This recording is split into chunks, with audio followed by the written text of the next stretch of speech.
Hey guys, it's me, and I will be blogging from the car today. I'm out in Ponte Vedra at Eric's job, and I look like crap, I feel like crap. I'm gonna be in the car for most of the day. I'm sure I'll go in at some point. Anyway, before I start rambling too much, I wanted to do a video about something that's kind of personal and something that I don't quite understand fully. And I've shot some other things about it. They're private on YouTube. But, okay, so I've always known, even before I was diagnosed, that I have depression and anxiety. 11 years ago, I had my twins, and my depression was awful. Really scary stuff. The stuff that they talk about, post-partum depression, the worst form of it, where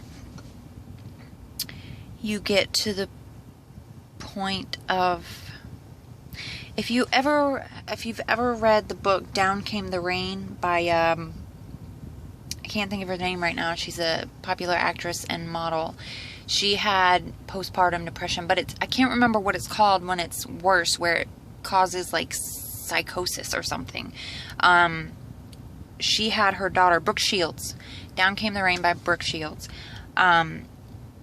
Her postpartum depression got to the point where she fantasized about killing her daughter. And I don't know if I could say this out loud yet, but mine got to that point. It got to a point where it was really bad, and I got really scared. And so I finally got up the courage to go in and speak to a counselor, and I spent a few hours being evaluated by a couple of different doctors, and I was diagnosed with postpartum depression, obviously, post-traumatic stress disorder, from things that happened in my childhood, and borderline personality disorder, which I didn't understand, and I still don't understand. I've just recently started looking online, YouTube videos from psychologists and things like that, to help try to understand what it means for me. But I wanted to say that basically I've ignored that diagnosis for the last 7 years. In 2000, or maybe it's only 10 years, I don't know. And I think it was 2006 is when I received the diagnosis. And my pops, my stepfather, is a psychologist, and I called him upset, obviously, because I didn't understand the diagnosis, and he told me that he didn't agree with that diagnosis, that people with that disorder display certain characteristics that didn't fit me. And I always wondered if it was possible that different people could display different behaviors in different ways. And I mean, it seems obvious now that I should have realized that not everyone is obvious. Okay, exactly what I just said. Not everyone is going to display in the same ways. In my normal everyday life, outside of my personal romantic relationship, I'm a very calm, quiet, reserved person. I don't like to feel like I am I don't get too close to people.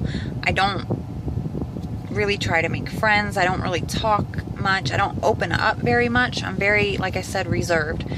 And I'm that way with my family as well. My mom, my stepdad, my sister, my brother, nobody knows me for who I really am. They see what I guess they see the surface, and that's all I've ever really allowed them to see. Now, my mom and my pops, they saw a bit of my other side when I was going through my rebellious teenage years, but since becoming an adult, they only see a certain side to me. Now, certain partners that I've had, like Eric and my ex-husband, we were well, Eric and I are obviously, and my ex-husband and I were obviously much more intimate, and living together for years, they see the other side of me. They see the side of me that no one else sees. And both of them had made comments about me having two very distinct sides. And Eric, actually, we were talking about it yesterday or maybe the day before, I can't remember, but he made this statement that there's a good Kristy and a bad Kristy. And he said that the good Kristy is very loving, the sweetest person he's ever met, that she cares about people. She's playful and energetic and motivated. She's the girl that tries to make a home, really cares about the relationship that she's in. She, you know, writes down to-do lists and it calls people and does things that, you know, like, I guess a normal adult does. And then there's the bad Kristy that just doesn't give a shit and only thinks about herself and is angry and rages and just treats him like shit. And oh, that was a big thing. Like, my ex-husband was not a talker. Eric is very observant. He's very what's the word? He's very good at speaking and explaining things. So my ex-husband had said to me during our relationship that I said 6 months the other day, but I'm pretty sure he actually said 3-ish months, where I seemed to flip back and forth between this person and that person.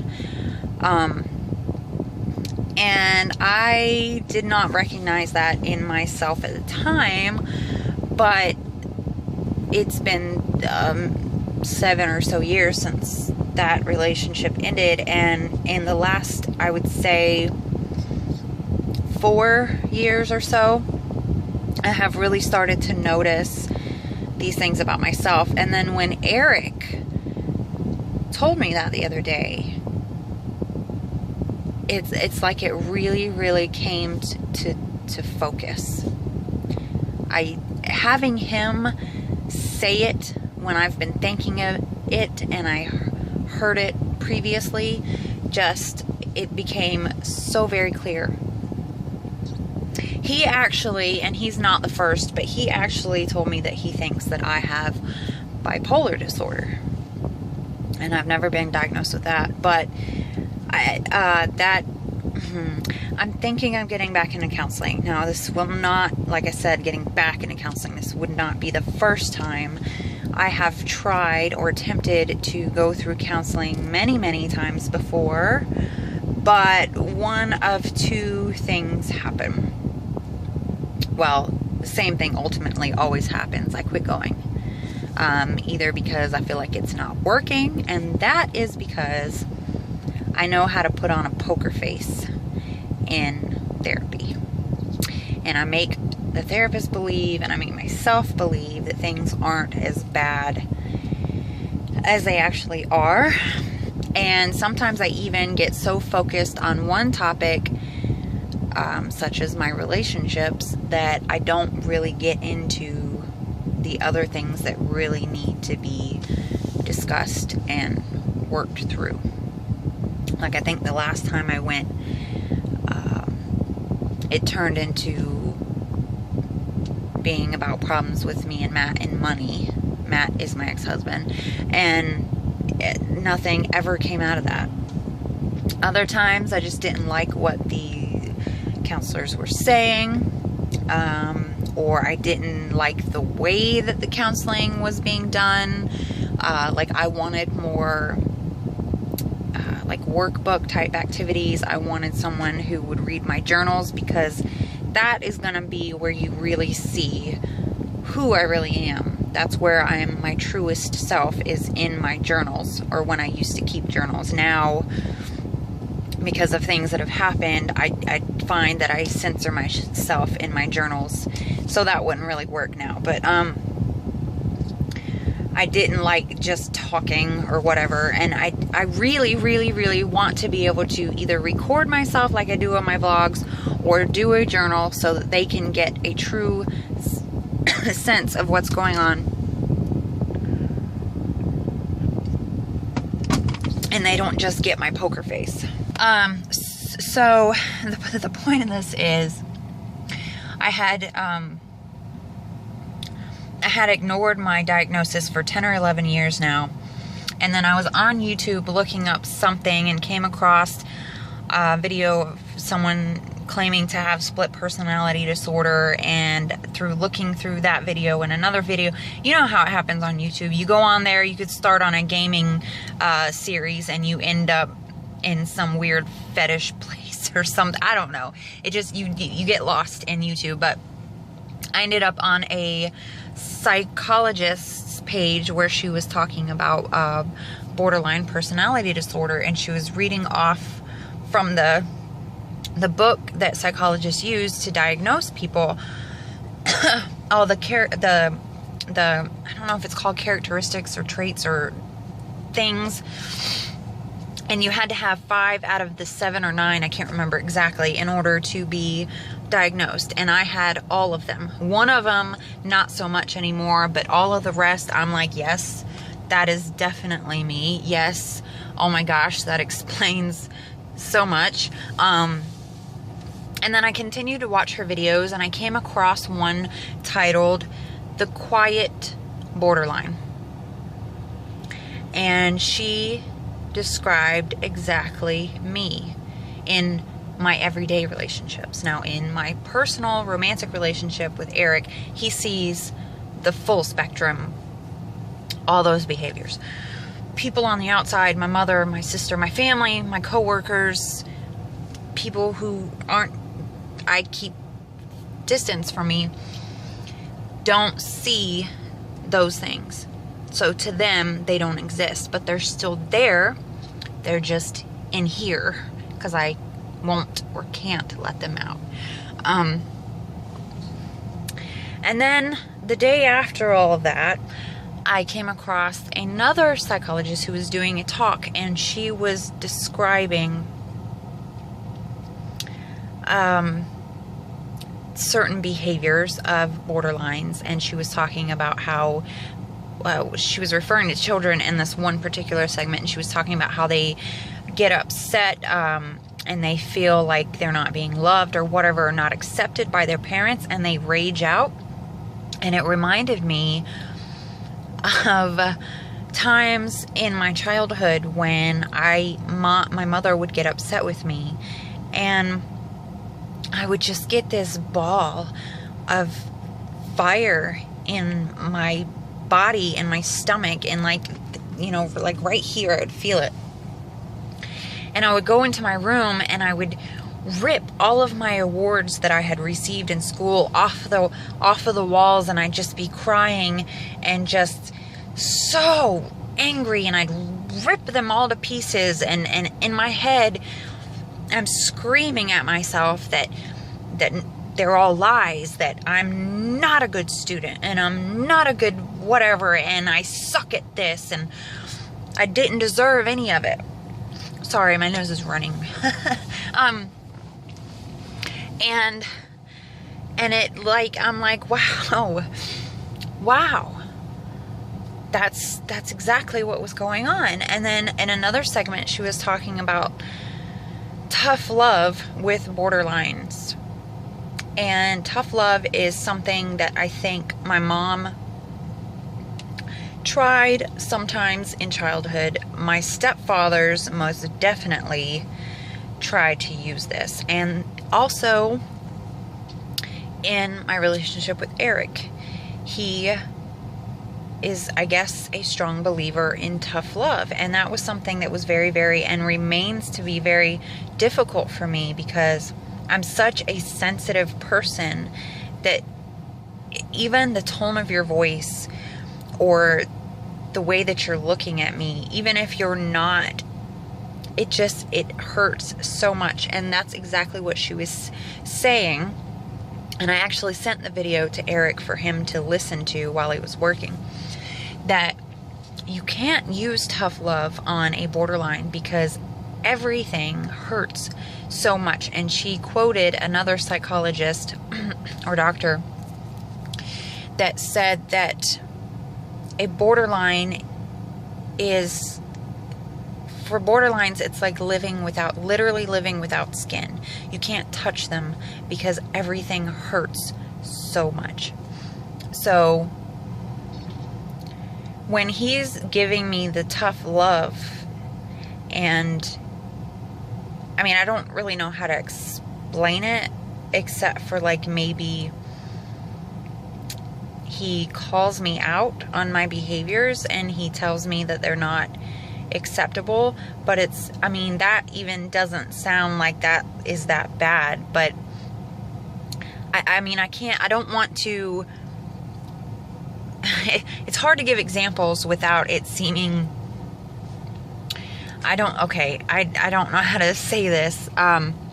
It's just the way he goes about it, and the fact that he's so much bigger than me, I guess, and he's really tough, and he's loud, and he's very expressive, and he's very strongly opinionated, and he has a certain set of beliefs that don't always match up with mine. And it's just sometimes what he says is too much.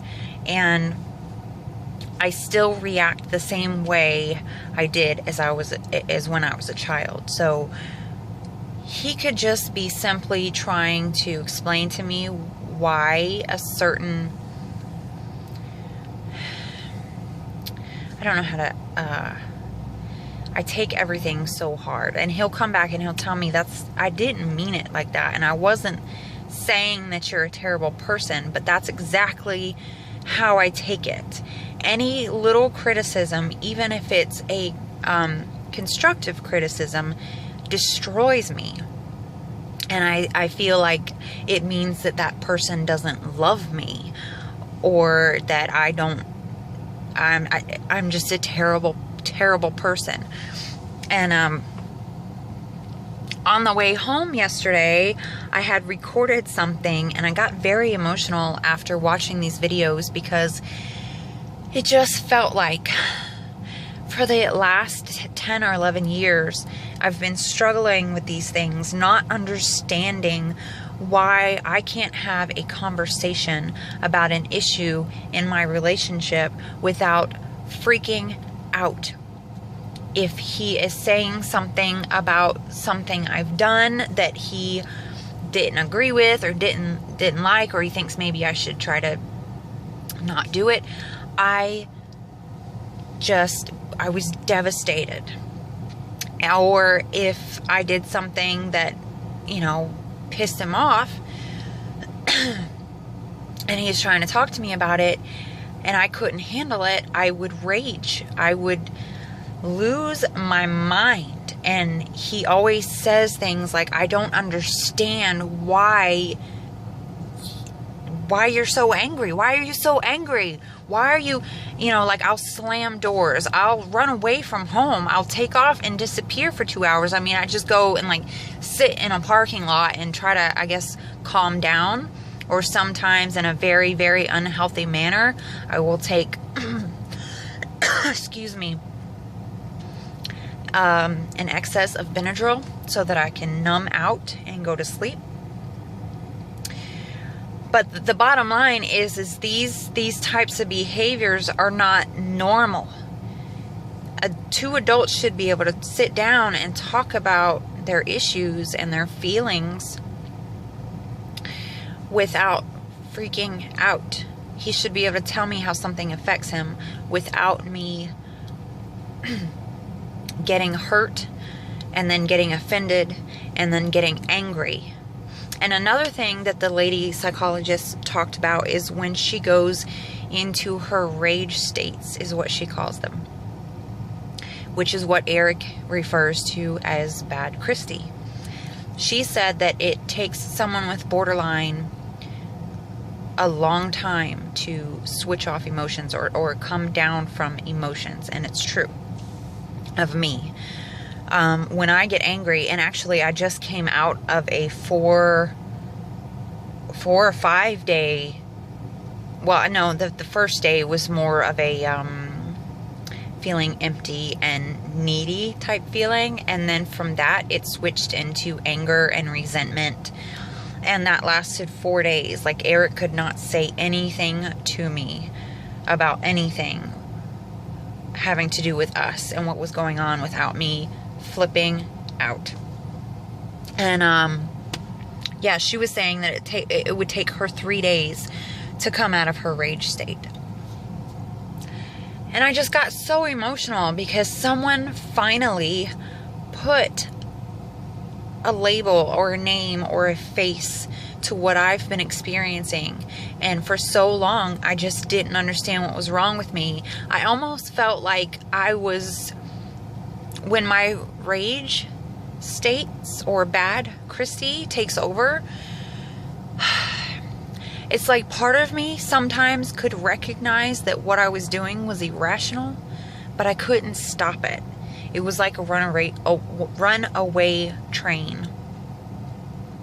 I could not stop it, no matter how much I realized that the things I was saying were just outrageous, or the way I was feeling was totally uncalled for. I couldn't stop it. I couldn't do anything to stop it. It just kept going and going and going.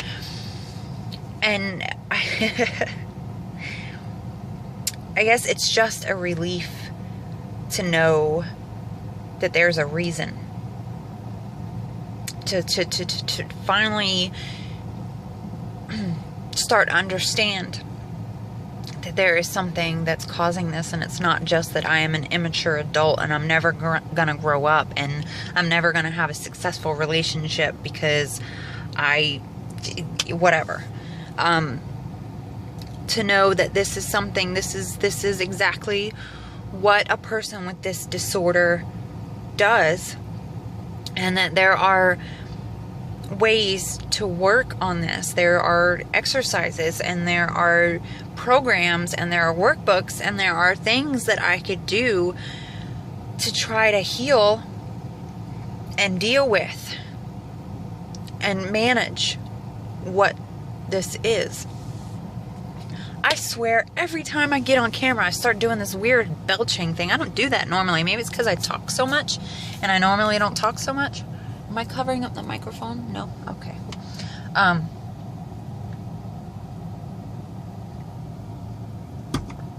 Anyway, so I guess the point of this video was to just share with you guys something that I don't ever, I guess, acknowledge or share with anyone. Sorry. I'm sure that's so attractive. Is this diagnosis, and I guess the other parts of me that people don't see. And this hopefully is just the beginning of recognizing the disorder and the I don't want to say issues, the effects, and trying to work on managing them. And I've talked to Eric a couple times the last couple days about getting back into therapy, and he thinks it is a great idea and something that we should definitely do together. And that is huge for me, that he is actually willing and wanting to go to counseling. That's huge. And it means a lot. And so I'm actually really, really excited to start this journey of learning and of practicing and all the stuff that comes along with it. And so I guess that's the point of this video, is just to let you guys know about this side of me, and I guess I can document the journey, and you can come along with me, I guess, if you want to. Alright, so there's that, and I'm probably gonna have one more cigarette and then go inside Eric's job, because I can't run the AC in the car all day and it's really hot out here. So I'm gonna go, but thank you for watching, and I will see you next time. Bye.